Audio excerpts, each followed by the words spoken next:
Baik,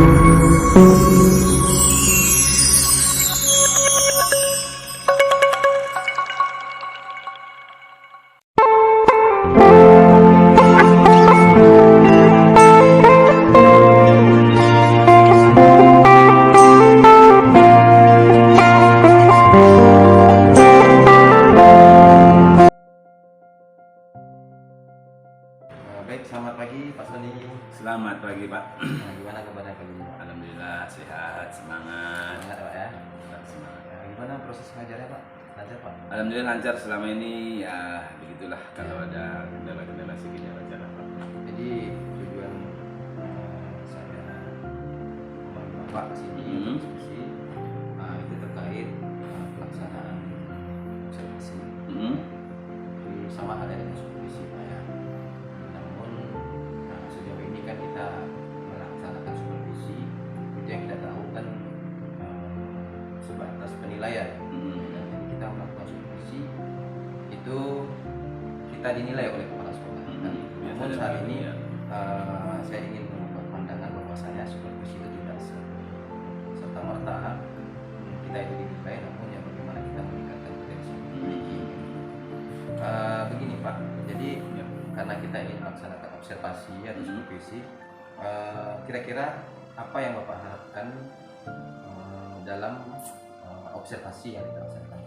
Oke baik, untuk kegiatan observasi atau supervisi ya. Iya.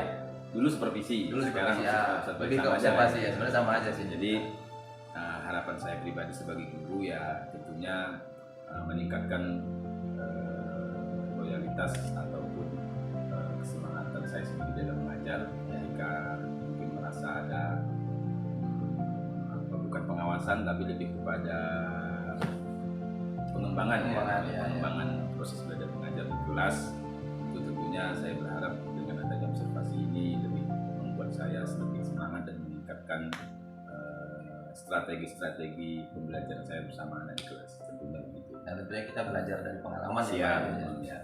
Dengan kita sering misalkan kita selalu diobservasi ya tentunya kita melihat kan di mana yang harus kita tingkatkan ya, gitu, Pak ya. Oke baik. Kemudian kira-kira nih Pak, materi apa yang nantinya ingin Bapak sampaikan dalam proses pembelajaran terkait pelaksanaan supervisi nanti? Oke baik, mengenai itu kebetulan besok itu saya jadwal mengajarnya adalah di kelas 5 ya. Maka materi yang akan saya sampaikan besok adalah tentang tema 9 atau pelajaran 9 ya, pelajaran 9 tentang sholat tarawih. Oke, kemudian tujuan pembelajaran yang ingin Bapak sampaikan kira-kira nanti yang ingin Bapak capai dalam proses pembelajaran kita. Jadi dalam proses pembelajaran dengan tema sholat tarawih nanti saya berharap anak-anak bisa paham dan mengerti tentang apa itu sholat tarawih. Kemudian setelah mengetahui apa itu sholat tarawih, tentunya kita berharap anak-anak juga bisa dapat melakukan sholat tarawih itu dengan baik dan benar. Selanjutnya Pak, persiapan. Ini kan Bapak melaksanakan pembelajaran mengenai sholat tarawih dan itu pastinya banyak hal persiapan baik itu dalam perlengkapan apa segala macam. Kira-kira persiapan yang sudah Bapak siapkan dalam proses pembelajaran nantinya kira-kira apa? Untuk persiapan mengajar atau tema yang akan saya sampaikan besok tentunya tidak lepas dari perangkat pembelajaran ya. Di situ ada RPP, kemudian di dalamnya mungkin juga ada media pembelajaran yang harus juga saya siapkan. Tentunya itu menjadi bagian dari hal yang tidak terpisahkan dari proses pembelajaran. Ini Bapak kan sudah cukup lama ya seorang guru ya. Tentunya banyak pengalaman, banyak kendala, banyak sesuatu hal teknis yang mendapat hambatan-hambatan di dalam proses pembelajaran kan begitu. Jadi selama ini kira-kira yang sering Bapak temui kesulitan-kesulitan yang bagaimana yang Bapak pernah alami selama proses pembelajaran? Baik, untuk untuk hal itu tentunya mungkin setiap guru, setiap sekolah akan menemukan masalah yang berbeda. Jadi kalau saya pribadi terlebih pada ketersediaan media pembelajaran. Jadi mungkin contoh kalau hari ini adalah zamannya apa namanya gadget abad 21 ya, murid-murid apa milenial ya, semuanya butuh yang namanya sambungan internet. Betul. Jadi terkadang untuk mendapatkan hal itu, walaupun mungkin di sekolah kami sudah ada itu, sering bermasalah. Ya, jadi hilang. Untuk bahan referensi untuk mencari media pembelajaran yang sifatnya konten video ataupun apapun itu kadang terhambat di situ. Jadi terkait nih kesulitan yang Bapak sampaikan tadi, yang sering-sering berkendara mengenai jaringan-jaringan terkadang hilang kan gitu. Jadi biasanya nih strategi apa nih yang Bapak terapkan untuk mengatasi kendala-kendala itu tadi? Baik, salah satu cara saya menyikapi hal itu ya tentunya ya kebetulan di rumah kita sudah ada wifi, ada jaringan internet, ya kita sudah menyiapkan itu sebelum berangkat ke sekolah. Kita sudah menyiapkan sebagian yang mungkin nanti ada kebutuhan-kebutuhan yang sifatnya mungkin harus diperbanyak. Media-media itu ya kebetulan di sekolah kita juga ada alat kopi gitu ya. Bukan minum kopi ya, tapi alat kopi itu memperbanyak printnya. Berarti memanfaatkan apa yang kita miliki di rumah ya. Apa yang kita miliki di rumah, kemudian juga memanfaatkan apa yang tersedia di sekolah. Fasilitas yang ada di sekolah. Oke, luar biasa ya Pak ya mengenai strategi yang Bapak terapkan. Jadi selain kita tidak hanya mempersiapkan segala sesuatu yang kita di sekolah, kita menyiapkan di rumah ya. Itu sudah jadi kewajiban kita. Oke, siap.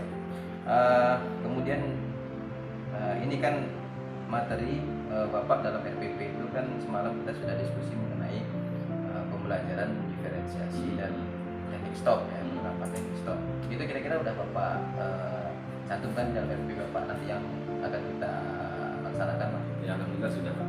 Oke. Jadi nanti kira-kira sudah ada tentunya persiapan mengenai itu ya Pak ya. Jadi terkait pembelajaran diferensi dahulu nih, kira-kira kalau saya boleh tahu nih Pak, kira-kira bocorannya persiapan apa yang sudah Bapak siapkan mengenai penerapan pembelajaran diferensi nanti yang Bapak akan. Oke, baik. Dalam hal pengembangan diferensiasi ya. Itu saya nanti akan memakai model penugasan kepada siswa karena ini sifatnya sesuai dengan tema yakni seputar sholat tarawih. Tentunya nanti saya juga akan butuh bantuan orang tua siswa. Setelah itu intinya penugasan kepada anak yang mungkin sebentar lagi kita akan menghadapi bulan Ramadan. Jadi nanti saya akan berikan semacam buku untuk Ramadan. Jadi mereka bisa mengisi itu nanti selama bulan Ramadan. Berarti penugasan itu apakah hanya sebatas buku itu yang harus diisi saja atau bagaimana? Atau memang yang mana kan diferensiasi ini kita kan memberi kebebasan ya Pak ya kepada anak. Apa hanya sebatas buku aja atau bagaimana? Jadi selain itu juga saya sudah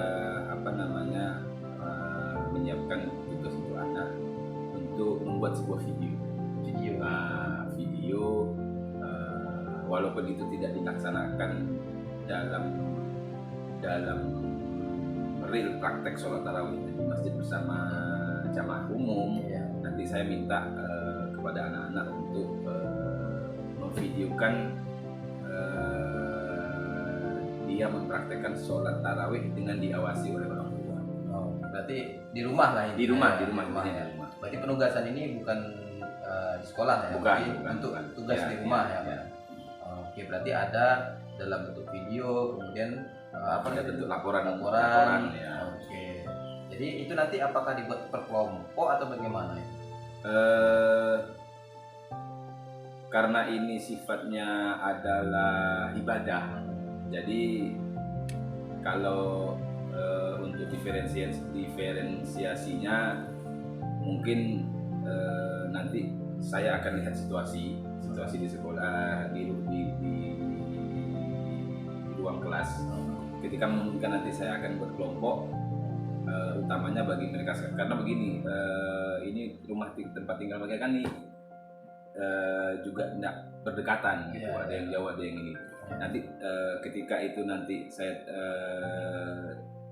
sekarang sudah saya bentuk kelompok atau bagaimana, takutnya nanti mereka timbul masalah antara untuk melakukan tugas itu dengan jarak rumah mereka yang sangat jauh. Nah, jadi nanti kita akan diskusi lagi di kelas untuk ya mungkin sifatnya yang video tadi itu, karena kan sholat tarawih salah satunya boleh sendiri, ya boleh berjamaah. Jadi dengan itu nanti akan saya siapkan, akan saya bentuk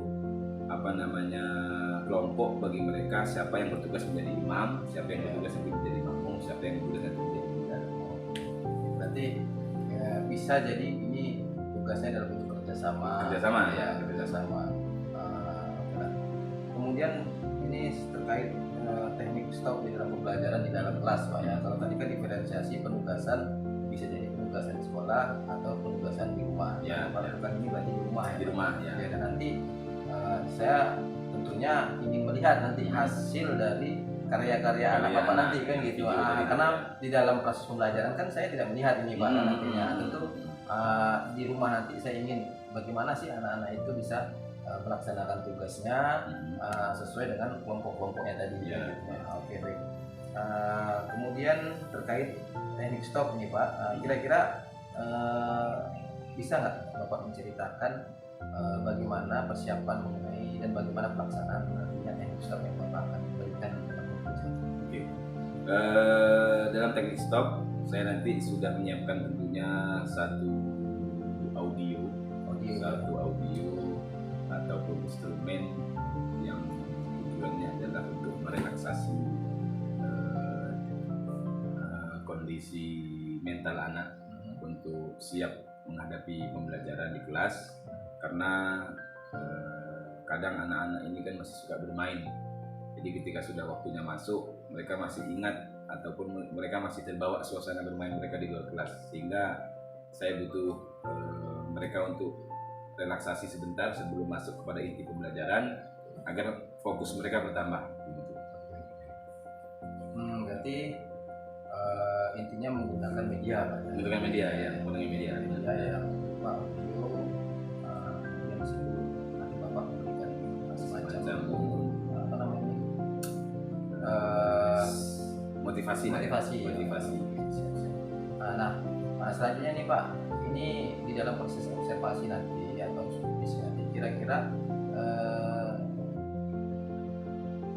Bapak ingin kira-kira target yang Bapak ingin capai dalam proses nanti itu apa kira-kira yang ingin Bapak kembangkan dalam prosesnya nanti? Secara umum itu ya? Ya, baik secara diri Bapak atau diri siswa itu gitu. Apa yang Bapak kembangkan?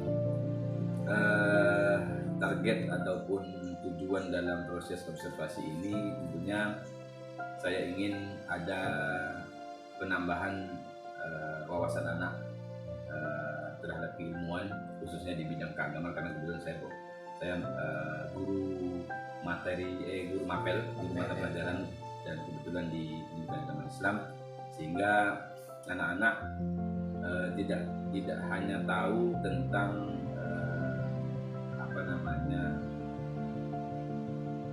hukum-hukum Islam yang sifatnya syariat, contoh yang sudah jelas, ataupun rukun-rukun Islam saja. Jadi sholat tarawih ini kan bagian dari sunnah dalam syariat Islam, sehingga nanti pada proses pembelajaran itu mungkin akan kita temukan masalah-masalah yang timbul dalam proses pembelajaran antara guru dan anak, antara guru ketika menyampaikan pengetahuan tentang sholat tarawih. Tentunya nanti akan banyak masalah yang timbul. Di situ saya ingin menemukan solusinya dari masalah-masalah yang Dari masalah yang ada. ya. Kemudian ini jika seandainya nih Pak, kita skalakan dari rencana yang ingin Bapak laksanakan nanti pada observasi, keberhasilan atau target keberhasilan yang Bapak inginkan itu kalau diskalakan antara 1 sampai dengan 10, ini Bapak inginnya, harapannya, targetnya ini kira-kira di angka berapa? Rasa saya semua guru punya target yang maksimal dalam menyampaikan pembelajaran di dalam kelas. Ya tentunya kalau diskalakan 1 sampai 10 ya tentu tak ada guru yang mungkin pengen targetnya sedikit tercapai. Ya pasti maksimal ya 10 ya, minimal tuh maksimal tuh. Maksimal 10. Nggak mau lebih ya. Ya karena skalanya sudah segitu ya. Betul. Berarti full Pak ya. Full. Oke. Ya terlepas dari nanti di dalam prosesnya bagaimana kan itu kita yang penting kita sudah berharap. Ya intinya targetnya itu Target. harus maksimal. Ya. Walaupun hasilnya menurut kita belum maksimal ya Pak ya. Yang penting kita harus full lah untuk memberikan pembelajaran. Oke. Jadi kira-kira nih Pak, ini kan kita sudah diskusi mengenai persiapan yang ingin Bapak lakukan terkait pelaksanaan observasi nanti yang akan kita laksanakan. Ini kalau boleh saya tahu kira-kira waktu kapan yang Bapak siap untuk melaksanakan observasi nanti kira-kira kapan? Kalau kesiapan mengenai waktu, saya pikir nggak usah terlalu lama-lama, artinya nggak usah tunggu lama. Besok kebetulan saya masuk di kelas 5. Oke, siap. Jadi bisa Bapak nanti langsung ke kelas saya ataupun bagaimana nanti, ya paling tidak anak-anak nanti juga saya siapkan untuk bisa lebih semangat dalam mengkondisikan proses observasi. Oke, berarti besok jam berapa nanti? Karena kebetulan pagi kita ada pengembangan diri, maka biasanya jam pertama itu diisi pengembangan diri. Nanti kita ada, saya masuknya jam 2, berarti sekitar jam 9. Jam 9 ya. Siap. Berarti intinya besok siap lah Bapak untuk kita observasi ya. Dan kemudian satu lagi ya, sekali lagi saya sampaikan bahwasanya pelaksanaan observasi ini tidak menyangkut dengan penilaian karena memang sekarang ini kita berusaha untuk mengubah paradigma di mana proses supervisi itu kita lebih kepada pengembangan potensi atau target apa yang ingin Bapak capai kan gitu. Terkait itu nanti kita sebagai pemimpin pembelajaran tentunya memberikan bantuan bagaimana Bapak bisa mengembangkan diri Bapak nanti, yang memperbaiki dan meningkatkan potensi yang Bapak miliki sesuai dengan kurikulum ya. Merdeka mengajar. Oke, siap. Oke, terima kasih Pak atas waktunya. Mudah-mudahan sukses besok. Amin. Dan ya mohon bimbingan dan masukan untuk besok. Tentunya karena ini sudah menjadi tanggung jawab saya sebagai guru, Bapak sebagai yang pelaksana observasi, ya besok kita saling menambah wawasan. Saya siap belajar, saya siap untuk memberikan yang terbaik kepada mereka. Terima kasih Pak ya. Oke. Sampai jumpa besok. Ya.